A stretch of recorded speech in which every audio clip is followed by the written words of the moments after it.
Hi everyone, welcome to Materials for the Arts, a program of the Department of Cultural Affairs and New York's premier reuse facility. Since 1978, we've been taking in donations from companies and individuals alike, and we've been providing them free of charge to New York City not-for-profit arts organizations, New York City public school employees, and various city agencies. I'm going to show you around to see what we do here and what it's like.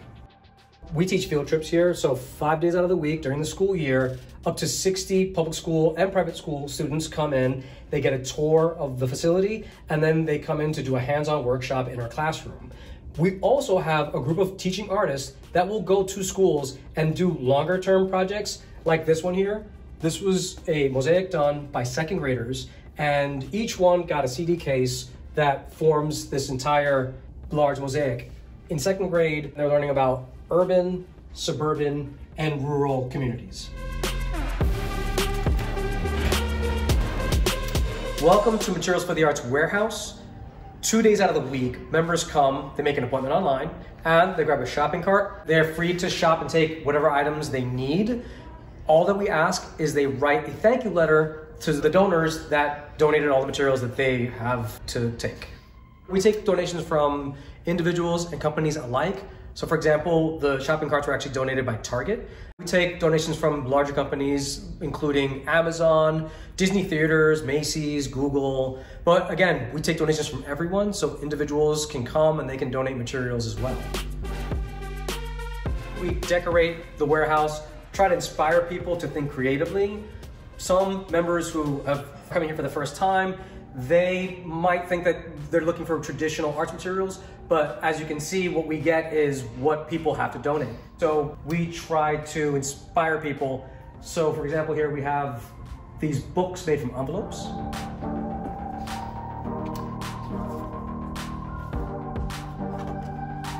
Here we have paper airplanes made from old calendar books. When students are coming along on field trips, I ask them what year it is, and I ask them, do you think grown-ups need to make plans in calendar books from 2018? And they all say no. So we try to explain to them how things that people no longer need, we repurpose for, art. We just recently had 8 of our columns from check-in all the way to check-out painted by Kelso, a private equity firm. And they were willing to offer 25 of their volunteers to help us make this happen. Here we have an entire aisle devoted to zippers. Each one of these bins is filled with zippers. Again, when I do field trips, I try to ask students, what could you come up with? And I try to get them to think creatively. I try to get them to be inspired and use their imagination. And they come up with ideas starting with jackets and pencil cases. But the more I prod them, they start talking about making racetracks, snakes and animals and wigs. And that's exactly how we want them to think about materials like zippers, beads, and buttons, and everything else that we have here. I love this display of our solar system made from ornaments. And Jada, one of our summer interns, painted this amazing celestial background. First 4 planets closest to the sun, which are made out of rock. And then we have further out the second 4 planets, which are made from gas, and they're the larger planets. And then all the way at the end, we have Pluto, which got demoted to dwarf planet, but I'm hearing from teachers and students alike that they might be revising Pluto's status. So we're all rooting for Pluto. Back here is where we keep specialty items. We have furniture, electronics, musical instruments. We also get a lot of props from film, TV, and theater. Kaufman Studios, Silver Cup, they're nearby.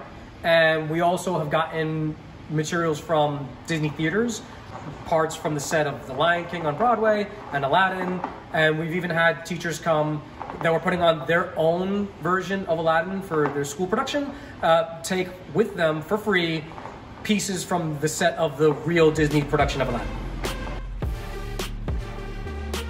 So we have the warehouse full of materials, we have the classrooms where we teach field trips, we have the gallery, we even have a studio space, and twice a year we'll invite an artist, predominantly artists that reuse materials in their practice, and we let them work out of the studio and give them access to the materials in the warehouse for 4 months.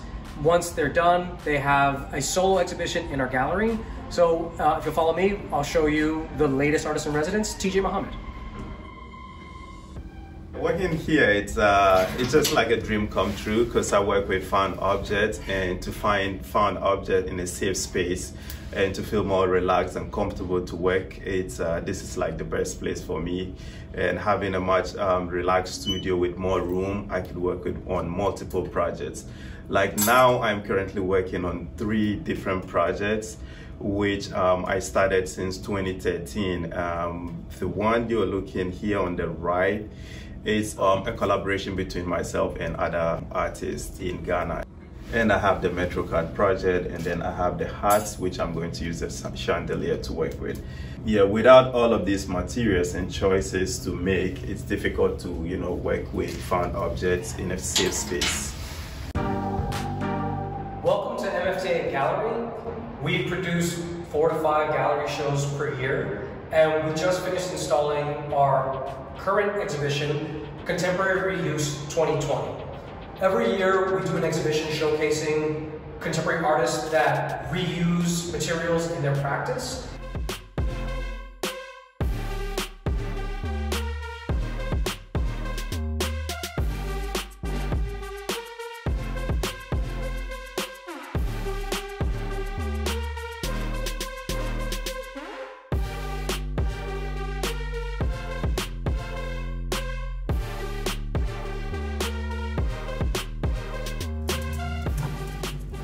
Thanks for tuning in. That's all for now, but there's always so much going on at Materials for the Arts that we'll have plenty more to show you in the future. Bye.